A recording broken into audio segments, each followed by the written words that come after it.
प्रस्तुत करता है Mahavir hospital and research centre.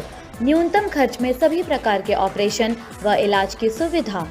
Gauri steel furniture and metals, जहां मिलेंगे गोदरेज फर्नीचर, इलेक्ट्रॉनिक सामान व गद्दे।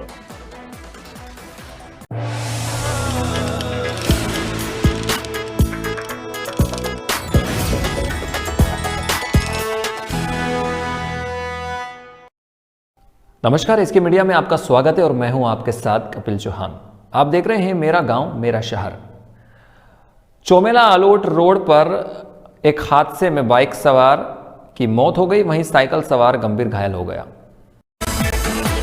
आलोट चौमेला रोड पर चिश्तीपुरा के निकट हुए सड़क हादसे में बाइक सवार की मौके पर ही मौत हो गई व साइकिल सवार गंभीर घायल हो गया, जिसको जिला चिकित्सालय रेफर किया गया।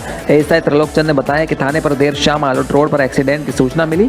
मंगदार पुलिस मौके पर पहुंची। बाइक सवार की जो चौमेला से अपने गाँव जा रहा था उनकी मौत हो गई व साइकिल सवार घायल हो गया, जिसे CHC चौमेला लाया गया। प्राथमिक उपचार के बाद जिला अस्पताल रेफर कर दिया। मृतक का पोस्टमार्टम करवाकर परिजनों को सौंपने की कार्रवाई की जा रही है। चौमेला झालावाड़ से इसके मीडिया के लिए रमेश मोदी की रिपोर्ट। करीबन शाम को सूचना मिली कि एक चिश्तीपुरा रोड पे एक्सीडेंट हो गया। तुरंत थाने से सूचना मिलते ही जाब्ता मौके पर पहुंचा और वहां जाके देखा तो सुरेश सिंह पुत्र भगवान सिंह निवासी बामन देवरिया का इंजर्ड हालत में वहां था। जिस आसपास प्रत्यक्षदर्शियों ने बताया कि आगे साइकिल जा रही थी चिश्तीपुरा वाले की, उससे आपस में दौसा वन विभाग के प्लांटेशन में भ्रष्टाचार के आरोप लगे, वहीं मजदूरों के हक पर डाका डाला जा रहा। यूं तो दौसा जिले के वन विभाग की कार्यप्रणाली वर्षों से ही संदेह के घेरे में है, लेकिन भ्रष्टाचार की जड़ें निचले स्तर से ऊपर तक जमने के चलते सरकारी राशि के दुरुपयोग करने के मामले आए दिन सामने आने के बावजूद भी संबंधित जिम्मेदारों के खिलाफ कोई ठोस कार्रवाई नहीं हो पाई है। ताजा मामला जिले के खवारावजी नाके का है, जहां पर नाबार्ड RDF सेकंड योजना के तहत सर्र गांव में वर्ष 2021 में वन विभाग के द्वारा प्लांटेशन दीवार बनाना सहित अन्य कार्य करवाए गए हैं, जिनमें लाखों रुपए के भारी भ्रष्टाचार का मामला सामने आ रहा है। इस मामले में किए गए भ्रष्टाचार की गहराई से छानबीन की जाए तो परत दर परत भ्रष्टाचार खुल सकता है, लेकिन जिन हाथों में इसकी जांच को जाना बताया जा रहा है वह किस तरह से कलम चलाते हैं, उसी पर सारा दारोमदार टिका है। हालांकि DFO V केतन कुमार इस मामले में पारदर्शिता पूर्ण जांच का दावा करते हैं, लेकिन देखने वाली बात यह है कि वर्षों से उच्च अधिकारियों के संरक्षण में पल रहे रेंज अधिकारी के कारनामे समय समय पर सामने आने के बावजूद भी वह कैसे एक ही कुर्सी पर जमे हुए हैं, यह पूरे विभाग में एक अबूझ पहेली बन चुका है। जानकारी के अनुसार जिले के खवारावजी नाका अंतर्गत सर्र गांव की पहाड़ियों में करीब 50 हेक्टेयर भूमि पर नाबार्ड RDF सेकंड योजना के अंतर्गत करीब 1280 मीटर पत्थर की नई दीवार बनाना, 10,000 गड्ढों में प्लांटेशन करना, चेक डैम और खाई फेंसिंग टंच बनाकर उन पर बीजारोपण करना आदि कार्य विभाग द्वारा तय मानकों के अनुसार प्रस्तावित था। ग्रामवासियों के अनुसार इन कार्यों में JCB का उपयोग किया गया है, जबकि भुगतान श्रमिकों को कराना बताया है, जिससे सरकार की बहुआयामी योजना श्रमिकों को रोजगार देने पर भी ग्रहण लग गया है। 1280 मीटर दीवार पूरी नई बनानी थी। उसमें आरोप है कि 1200 मीटर पुराने प्लांटेशन की रिप्लेसमेंट दीवार बनी हुई थी और मात्र 80 मीटर ही नई दीवार बनाई गई और भुगतान पूरी नई दीवार का उठाया और दीवार बनाने वाले व्यक्ति को पुरानी दीवार मानकर रिपेयरिंग का पैसा ही दिया गया और विभाग को बड़ा चूना लगाया गया। इसमें बड़ी बात यह है कि जब उस जगह पहले से ही दीवार बनी हुई थी तो दोबारा उसी जगह का तकमीना बना दिया गया, जिससे स्पष्ट रूप से विभाग के जिम्मेदारों की बदनीयती सामने आ जाती है। करीब 10,000 पौधे लगाने के कार्य में थावले श्रमिकों के द्वारा खोदे जाने थे, लेकिन विभागीय जिम्मेदार ने तानाशाही और भ्रष्टाचार की हदें पार करते हुए इन कार्यों को JCB से करवाया और भुगतान श्रमिकों को करना बताया जा रहा है। पहाड़ी में खाई फेंसिंग खुदाई का भुगतान जिस दर से किया गया है उसके अनुसार 1700 मीटर में से करीब 900 मीटर खाई तय मानकों के अनुसार नहीं खोदी गई।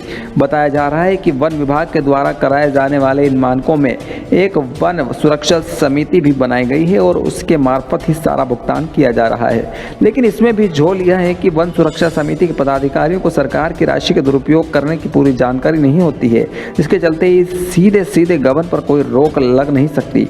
इस बारे में संबंधित फॉरेस्ट गोकुल से मीना से बातचीत करने पर उन्होंने किसी भी तरह की जानकारी देने से मना कर दिया। वहीं रेंजर भी बात को टालते नजर आए। अब देखना यह है कि इतना बड़ा घोटाला होने के बाद भी क्या विभाग के मुखिया कुछ एक्शन में आएंगे या अपनी छत्र छाया में पड़ने वालों को क्लीन चिट देकर खुला छोड़ देंगे। दोसा जयपुर से एसके मीडिया के लिए विष्णु मीणा की रिपोर्ट। हाँ साहब, वो खड्डे तो डस्टबिन खोदे और हमारा विभिन्न विभाग का वो पेड़ पौधे हमने लगाया, 4 महीने हो गए, उसका पेमेंट नहीं मिल रहा है। क्या नाम है आपका? मेरा नाम बत्तीलाल गुजर है साहब। खड्डा पेड़ पौधा लगा दी, पैसा को मिल जाएगा। आपने मांगे हैं क्या? क्या कहा? कि हमारे पीछे आया कोई नहीं। क्या मामला है?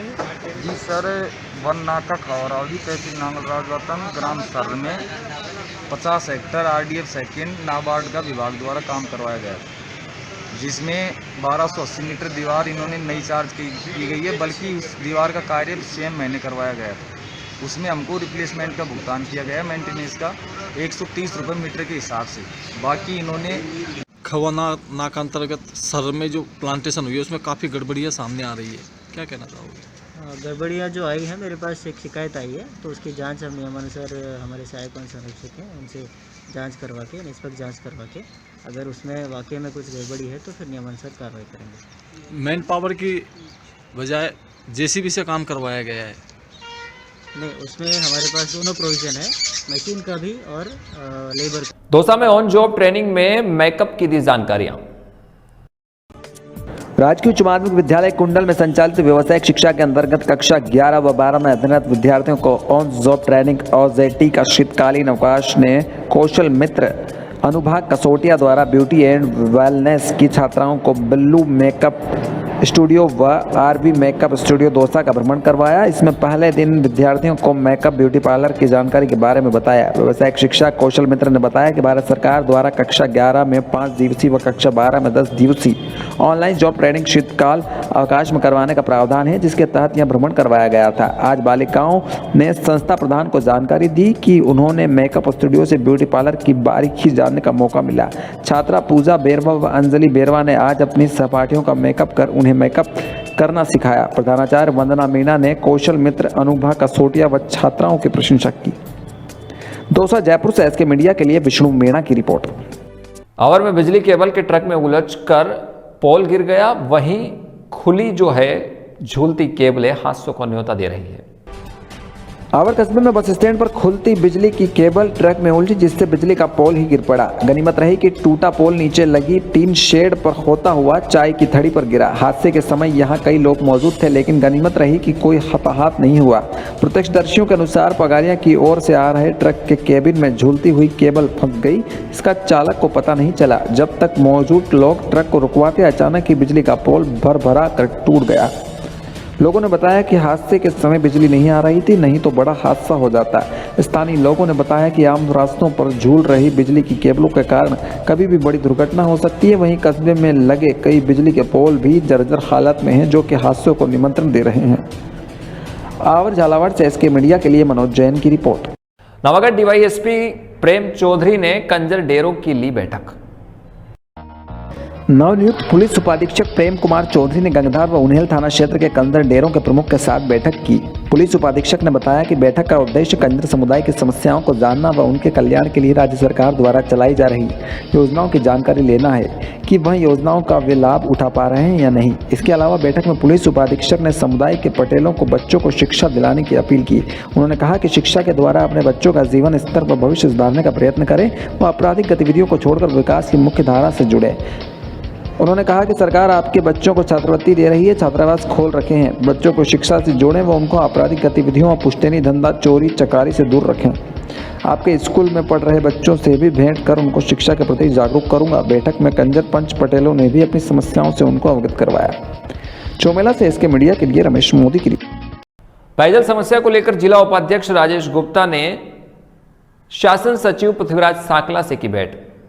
कांग्रेस जिला उपाध्यक्ष राजेश गुप्ता करावन ने जन स्वास्थ्य अभियांत्रिकी विभाग के प्रमुख शासन सचिव पृथ्वीराज सांकला को ज्ञापन सौंपकर भवानी मंडी की पेयजल समस्या के बारे में बताया।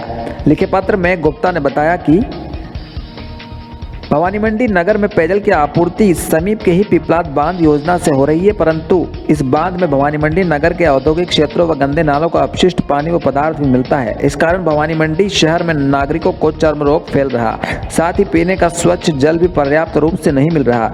इसलिए निवेदन किया कि समीपवर्ती राजगढ़ बांध की पेयजल परियोजना से स्वच्छ पेयजल की आपूर्ति भवानी मंडी नगर को हो सकती है, जो कि मात्र 27 किलोमीटर ही दूर है। इस परियोजना से पेयजल की आपूर्ति होने से भवानी मंडी नागरिकों को स्वच्छ पेयजल की आपूर्ति हो सके तथा पिछले वर्ष भवानी मंडी नगर पालिका में भी 15 वर्षों के बाद कांग्रेस का बोर्ड बना है। उसके घोषणा पत्र में भी राजगढ़ बांध से भवानी मंडी नगर को पेयजल की आपूर्ति को वायदा किया था।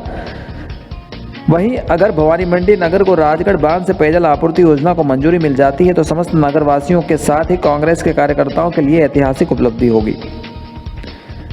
भवानी मंडी से एसके मीडिया के लिए कपिल चौहान की रिपोर्ट। चौमेला में कोरोना के नए वेरिएंट को लेकर सीएलजी की बैठक आयोजित। गंगदार थाना परिसर में कोरोना गाइडलाइन को लेकर नवागत वृत्ताधिकारी प्रेम कुमार चौधरी की अध्यक्षता में सीएलजी की बैठक संपन्न हुई। इस बैठक में राज्य सरकार द्वारा जारी गाइडलाइन की पालना पर जोर दिया गया तथा बिना मास्क पाए जाने पर चालानी कार्रवाई करने की चेतावनी दी। वहीं दुकानदारों को भी सुझाव दिया कि स्वयं भी मास्क लगाए व ग्राहकों को लगाने के लिए प्रेरित करें। कोरोना की बढ़ती संख्या बेकाबू न होने पाए, इसके लिए आप सभी से सहयोग अपेक्षित है। इसके लिए मास्क, सामाजिक दूरी, भीड़ न होने देने व सरकार की जारी गाइडलाइन की सख्ती से पालन कर आम आदमी प्रशासन का सहयोग कर सकता है। इस बैठक में थाना प्रभारी बाबूलाल मीणा, सरपंच प्रतिनिधि अशोक भंडारी, प्रयास ग्रुप संचालिका गुणमाला, गंगधार चौमेला के वरिष्ठ लोगों, सीएलजी सदस्य, पत्रकार, सामाजिक कार्यकर्ता सहित गणमान्य व्यक्ति मौजूद रहे। चौमेला से एसके मीडिया के लिए रमेश मोदी की रिपोर्ट। आज की जो सीएलजी मीटिंग का मुख्य उद्देश्य ये था कि जो कोविड की भयावहता जैसे धीरे धीरे बढ़ रही है या केसेस की संख्या बढ़ रही है, जयपुर के अंदर जैसे स्कूल बंद करने की नौबत तक आ रही है, तो ये यहाँ तक पहुँचते पहुँचते इसकी भयावहता और नहीं बढ़े और उससे पहले सभी जो स्थानीय लोग हैं और उनको सीएलजी सदस्यों के माध्यम से जागरूकता फैलाना। और गरुड़ में हाइड्रोलिक करते समय 11,000 केवी से टकराया ट्रक, करंट लगने से ड्राइवर की मौत। गरुड़ थाना अंतर्गत देथली बुजुर्ग में चल रहे पारुल कंस्ट्रक्शन द्वारा रोड निर्माण में लगे एक ट्रक जो कि वहां पर पुल निर्माण में मिट्टी डाल रहा था और मिट्टी डालने के दौरान ड्राइवर द्वारा डंपर को हाइड्रोलिक किया तो उसका ऊपरी हिस्सा ऊपर से गुजर रही 11,000 केवी की हाई टेंशन तार से टकरा गया। तार में लाइट चालू होने के कारण डंपर चालक को करंट लग गया और वहां पर मौजूद लोगों द्वारा विद्युत विभाग को सूचित कर तुरंत लाइट बंद करवाई और करंट लगने से घायल ड्राइवर को तुरंत गरुड़ के शासकीय हॉस्पिटल लाया गया, जहां राजस्थान के चित्तौड़गढ़ निवासी डंपर ड्राइवर को डॉक्टर द्वारा मृत घोषित कर दिया गया। रोड निर्माण कर रहे पारुल कंस्ट्रक्शन के ठेकेदार द्वारा मामले को दबाने की कोशिश की गई, पर मीडिया के संज्ञान के बाद पुलिस भी जाँच में जुट गई। गरुड़ मंदसौर से एसके मीडिया के लिए हुकम सिंह की रिपोर्ट। ये अस्पताल से तेजी रही है जिसमें दिनेश चोरनावत है, ड्राइवर है, और उसकी मृत्यु बिजली का करंट लगने से हुई है, ऐसा डॉक्टर साहब ने लिख करके दिया है, जिस पर से थाना गरुड़ पर अमर कायम किया है, जांच की जा रही है। बसोदा मंडी के आधा दर्जन से ज्यादा कॉलोनियां आबादी रिकॉर्ड में नहीं, सार्वजनिक उपयोग की भूमियों को भी बेचने में लगे हैं कॉलोनाइजर। वहीं मामले को उठाते हुए पूर्व सरपंच ने अधिकारियों को सौंपा ज्ञापन।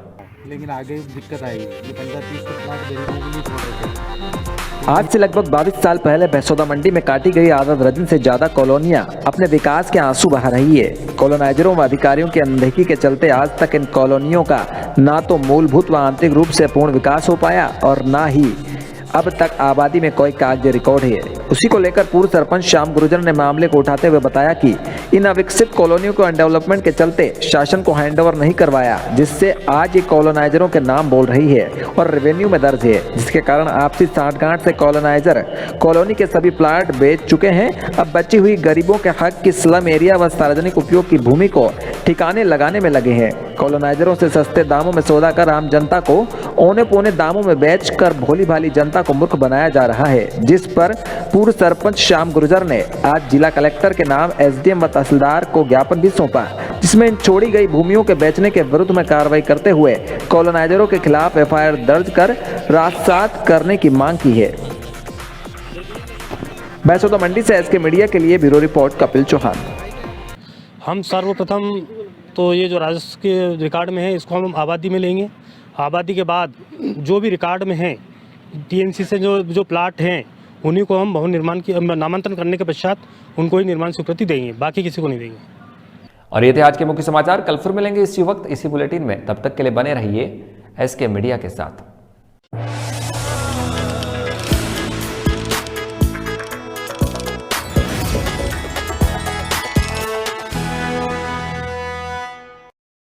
प्रस्तुत करता है Mahavir hospital and research centre. न्यूनतम खर्च में सभी प्रकार के ऑपरेशन व इलाज की सुविधा। Gauri steel furniture and metals, जहां मिलेंगे गोदरेज फर्नीचर, इलेक्ट्रॉनिक सामान व गद्दे।